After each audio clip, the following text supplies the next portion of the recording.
Thank you, Madam Speaker. Madam Speaker, government has, of course, implemented a law that covers job attachments, depending on the size of the workforce.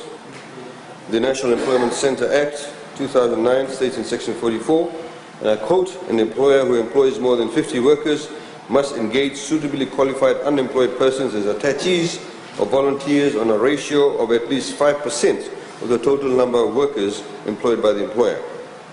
From 2010 to 2017, the National Employment Centre of the Ministry of Employment, Productivity and Industrial Relations placed a total of 6,455 clients in work attachment.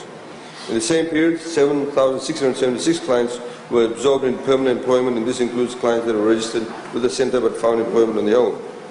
The organizations, Madam Speaker, in which attachees are placed include the private sector, government and indeed the judiciary.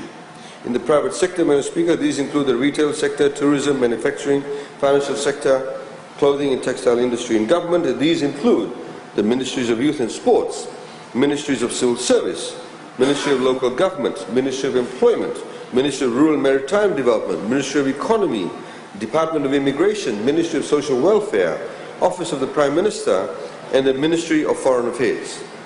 The attachees receive allowances where the centre under government pays 50% of the allowances and the employer pays 50% shared cost basis.